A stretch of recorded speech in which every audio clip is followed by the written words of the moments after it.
ये खबर KR मंगलम university द्वारा प्रस्तुत की गई है। भोपाल के हाई प्रोफाइल तुषार शर्मा संदिग्ध मौत मामले में हाईकोर्ट की सुनवाई के दौरान कई अहम घटनाक्रम सामने आए। मामले के मुख्य आरोपी समर्थ सिंह की ओर से उसके अधिवक्ता ने अग्रिम जमानत याचिका वापस लेने का निवेदन किया, जिसे अदालत ने स्वीकार करते हुए याचिका निरस्त कर दी। जानकारी के मुताबिक अब समर्थ सिंह भोपाल कोर्ट में सरेंडर कर सकता है। सुनवाई के दौरान त्वेषा के मायके पक्ष की ओर से वरिष्ठ अधिवक्ता तुषार मेहता ने वीडियो कॉन्फ्रेंसिंग के जरिए अपना पक्ष रखा। उन्होंने मामले की गंभीरता और निष्पक्ष जांच का हवाला देते हुए दोबारा से पोस्टमार्टम कराने की मांग की, जिसे कोर्ट ने स्वीकार कर लिया। मृतका का शव लंबे समय से सुरक्षित रखे जाने की वजह से उसकी स्थिति को देखते हुए कोर्ट ने तत्काल कार्रवाई के निर्देश दिए। आदेश के अनुसार अब दिल्ली एम्स की विशेषज्ञ टीमों की निगरानी में भोपाल पहुंचकर नए सिरे से पोस्टमार्टम किया जाएगा।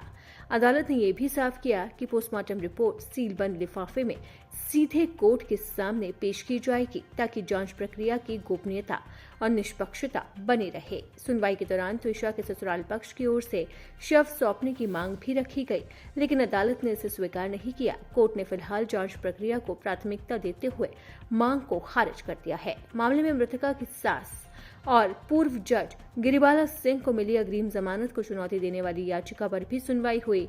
वरिष्ठ अधिवक्ता तुषार मेहता ने कोर्ट में तर्क दिया कि जमानत का कथित रूप से दुरुपयोग करते हुए साक्ष्यों को प्रभावित या नष्ट करने की आशंका है। न्यायमूर्ति अवनींद्र सिंह की एकल पीठ ने इस मामले में संबंधित पक्षों को नोटिस जारी कर दिया है। गिरिबाला सिंह की जमानत रद्द करने संबंधी याचिका पर अगली सुनवाई सोमवार को होगी। अब पूरे मामले की नजरें अग्रिम सुनवाई और दिल्ली एम्स से जब जारी होगी पोस्टमार्टम रिपोर्ट, उस पर आकर टिक गई है।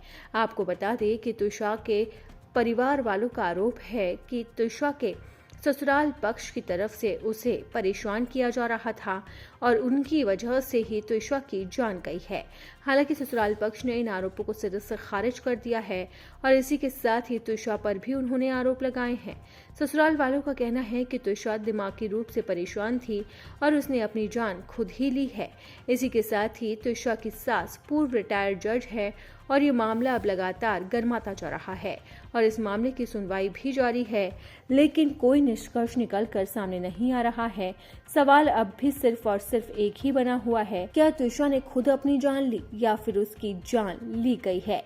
इन सवालों के बीच में लगातार कोर्ट के अंदर सुनवाई हो रही है, लेकिन ये मामला कब तक सुलझेगा इसका किसी को कुछ नहीं पता है और लगातार ससुराल पक्ष और मायके की पक्ष से दलीलें रखी जा रही है। तो अब देखना होगा कि